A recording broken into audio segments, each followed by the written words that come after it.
The impact of underestimating your ARV, your after repair value. Hello, welcome back to Real Estate Talk from a Lender's Perspective. My name is Anitra Preston. And I'm Elridge Moore. And today we're going to get into how to correctly evaluate a deal to come up after repair value, which is essential, the lifeline, the blood of your business as a real estate investor. And we do it two different ways, right? We do it two different ways. I like to polygon a neighborhood. I'm going to get into the way I do it, and then Anitra going to get into the way she do it. But we always seem to come up with the same number, right? Yeah, we always seem to come up with the same number. I think I talked about this on a previous podcast. What Elridge and I are really looking for is that dollars per square foot. That ultimately is the golden number here for like, kind, quality properties inside this particular neighborhood. New Orleans is a little bit different than any market. It's the only area that I've known of to where you can have a house that's valued $300,000 in one block. And literally if we cross the street, the other house could be worth less or it could be worth more. So it's important. The reason why we do it this way, he polygons it, and then I allow the algorithm in MLS to pull some comps as well. And so what we do is we try to find the comps that cross or that are in that same, like that comes up with his research. We try to find those same comps to determine our after repair value. Now, this is going to be coming from our perspective of having access to MLS. We'll talk about what you need to do if you don't have access to MLS towards the end of the video. All right, let's dive into this applicant. So some of the details of this deal is 2003 St. Anne Street. Purchase price $110. Renovation cost $206,000. The total loan requested was $316,000. The ARV that the applicant put down was $486,000. LTV 65%, $304,000. Potential profit $122,000. Current square footage 1,500. Finished square footage is 2,000. So this applicant is going to do an addition on this property. So the first thing that I do when I'm determining the ARV, I go into our assessor's website. On the New Orleans assessor's website, it have the building square footage. So basically what I'm doing is whatever he put in his application, I'm cross-referencing. So he have 1548 current square footage, which I see on the assessor's website, 1548 in the current square footage. So that checks out, right? And he want to add additional 500 square foot. All right, now I'm going into the MLS. So this property is a double. So I'm going under multifamily. And I'm looking at all properties that sold. It's very, very important to look at all properties that sold and not active property because we want to see what's actually selling in the neighborhood. That's important. Sometimes we get applicants that'll give us comps or what they call a comp on an active property. That's not a comp, guys. A comp is a sold property. I'm trying to find 3 comparable sales. So what I do is copy the address from the assessor's website. I put in my criteria, close 180 days, sold properties, and then I go to map and I paste my address to bring me into the neighborhood. So right here, I'm going to polygon everything. I'm going to draw a polygon in the neighborhood. So I'm not going to cross a main street. In New Orleans, Esplanade is a main street and Orleans is a main street. So I'm just going to take, all right.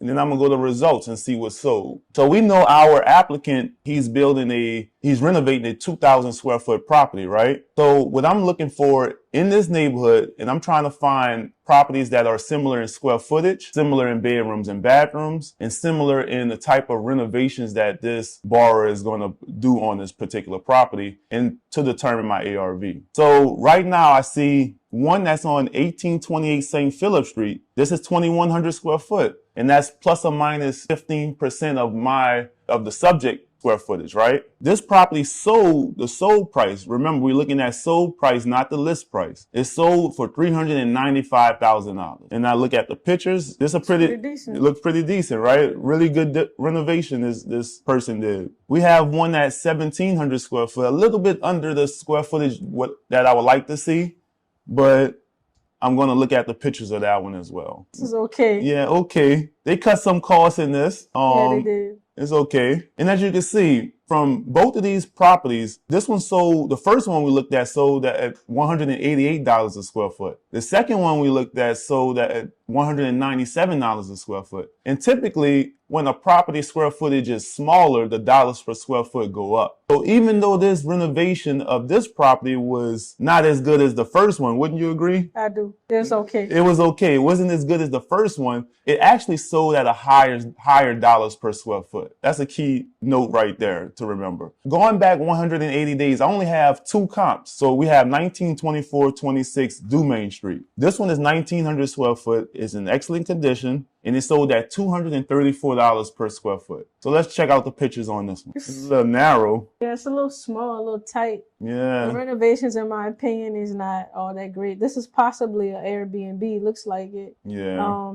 Because of the furnishing. The market's saying that they liked it because it's over 234 square feet, dollars per square feet. Now we have our three comps because this is 1,900 and it's plus or minus 15% of the subject property square foot. And if you guys remember, the subject finished square footage is 2,028 square feet. All right. So we have 197, 188, 234, right? As the dollars per square foot. So all I'm going to do is do some simple calculations and add 197 plus 188, 234, and that gives me $619, right? And I'm going to divide it by 3. So my dollars per square foot is $206. So if you do $206 times the 2,028 square feet, that put your ARV at $418,000. And right here, this applicant ARV is $486,000. That's a big difference, right? That's a big difference. That's a big difference. Okay, so and not to say that we always write on our ARV. I want to see why this applicant came up with 486. I want to understand why he came up with 486. So what I would do in the MLS, I will go back, change my criteria. I will go from sold 180 days to 365 days. Get my results from there. We got our results, and then now I see 2 more properties came on, right? We have 2535 Orleans Avenue and 1801 Governor Nichols. So both of these properties, one sold for $248 and the other one sold for $292. So this is where our applicant got his ARV from, right? Exactly, right. Right? So he see those 2 properties, and I'm pretty much, if we do the calculations, our ARV would come up to about 480 if we use these comps. So I have a better understanding of why he came up with the 486. You want to go into the way you evaluate and come up with the ARV? Yeah, once you go ahead and clear all your search out and all that. All right. So I do mine's a little different. I allow MLS to pull those comps for me, and it gives us an idea of, for some strange reason, it doesn't pull the same thing as if you polygon it. It doesn't always do it. Sometimes it does, but it's a good way for Elridge and I to kind of look at things from a different perspective. So in this case, he's just going to enter the address inside of that. What I do is I don't change that. Keep that at 0. I always go out 1 year. You could go to 365 because I just want to grab all those up front. And I look and see how many results I got right here, right? So I got 6. Is that 6? Yeah, 6 results. So if I have 6 results based off of what the algorithm is pulling, I feel like that may be enough data, right? So then I click on the results. You see something with excellent on here? Yeah. So we have these first 2 right here. Can you tell me the addresses? 1828 St. Philip Street. That was one of the comps I pulled up. That was one of the comps that pulls up. So because he pulled that up in his radius, that's a comp for me now. And then we have 1924-26 Dumaine Street. That one up as well. So he pulled those up, right? So then those are the 2 that are in excellent condition. Now, I do mine's a little different. You don't have to do all these calculations and things of that nature. Okay. Click on the line items of the ones we agree to. No, click on the squares, and if you go to stats and you go to, all right, now what I do is I take a look at the median? I take a look at the median, right? So the median of those 2 properties, because it's within what we want, is the 2,028. So this is 2,000, and the median price is $420,000. which was $211 a square foot. Remember, Elridge's was at $418. So I think the 420 and the 418 were in the same neighborhood, right? Yep. So he and I would probably agree Mm-hmm. that the ARV, based on the data that we already have, is about 420. 419. 419. 419. As a lender, we probably would go a little bit lower at the 415. Mm-hmm. And that's mitigating our risk. But as you can see, the way he did it, he came up with the 418, and the way I did it, I came up with the 420. If I expand this out into, I guess if we go down now to, if we go back to the criteria and we go down and we expand the radius. 2.5. You want to go to 0.5? No, just do the drop down. Should go, yeah, if you just do drop down. Yeah. You want to do 0.5 or 1? Yeah, 0.5. Now with a 0.5 radius, MLS is pulling up 26 sold properties within the last year. Of course, that's at that point, it's way too much data. So I'd have to make the adjustment possibly over here, where I go from 0 to 365, maybe to 0 to 180. That should adjust it a little bit. So we went from 26 down to like 12. 13. To 13. So within that, we're not going to go too much into more of that, but within that, I should also be able to find some comps that kind of helps the borrower justify 486. I don't believe we made a loan at this 486 evaluation. We came down a little bit lower to our evaluation. So that just simply means this borrower had to possibly come to table with more cash to close. But this is how we figure out the after repair value as a team. If you don't have access to MLS, and I understand everybody doesn't, I understand most of our viewers may not have that. Remember, I'm a licensed realtor, so that's why I have access to MLS.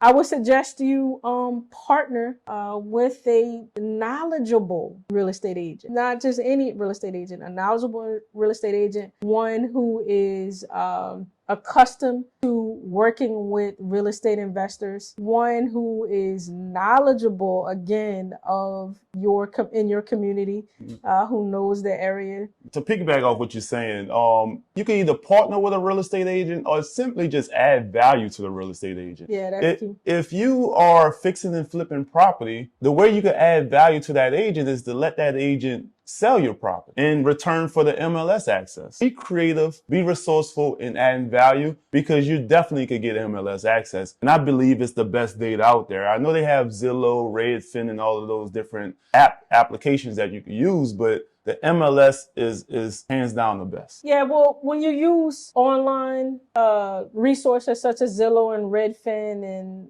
Realtors.com, the information is actually delayed. It's not done in real time. When you use MLS, it's the data is in real time. It's what we've put in the day before and that kind of stuff. And all those online resources, they take about a day or two to kind of catch up. Not saying you shouldn't use it to get a general idea, but you shouldn't base your ARV off that particular criteria. Just use it to get a ballpark, but don't base it on that. When you are using a realtor and they provide you with the CMA, again, you want to look for that dollars per square foot. If it's not on that CMA, ask them to print out. They can actually print out each comp is going to present that same information that we showed you on the screen. For me, I'd rather see the line items like I showed you on our screen, so I can determine what those dollars per square foot is. And also the pictures are very, very important as well, because you want to know what grade of finishes is getting you to the $211 per square foot. So this helps you not to over renovate the property for that particular neighborhood or that particular area in which you seek to invest in. And to stay safe on your evaluations, always underestimate the ARV and overestimate the cost of the construction. Right. And that way you're going to always be in a great position to make a profit on your flip. Right. Some people disagree with that underestimate. Listen, you may have this idea in your head that, hey, the 486 or the 500,000 is a fair evaluation. And that may very well be true. But again, to piggyback off what my partner said, you want to stay in this safe cushion zone, right? Because anything can happen. The market can change while you're in construction. Things can happen, right? And so we want to accommodate, or we want to realize truth in that possibly could happen. So therefore, you know, even though you may be able to get 486. You might want to dummy it down a little bit. So you can do that. Another thing too that I see that a lot of investors make, a mistake that they make is they've realized, hey, yeah, I can get 586 or $500,000 for the property, and they want to give the seller more on their offer. I don't understand that. You mentioned something, the market could change, right? Just in our evaluation on the St. Anne property, I went from 180 days to 365 days to make that change in a $60,000 ARV. Right. You know, so as the lender, being in the lender position, we have to go with the lower end because that's more accurate data for us to determine our decision. Right. You know, so the 180 days, those properties sold in the last 6 months. The 365 days sold in the last 12 months. We have to go with what sold the most recent to make our decision. That's a good point. So you saw the $60,000 difference on 365 days versus the 180 days. So the market actually did change in this particular instance from where he had the 486 evaluated versus the 420 or the 419 in which we evaluated. So if we add value to you guys, please comment, subscribe, and like and share this episode because we work really hard on these videos. We work really hard. Again, I can't express to you guys enough. The information that we present is based on our experience. We're not experts, but we do have experience. Exactly. Thank you, guys.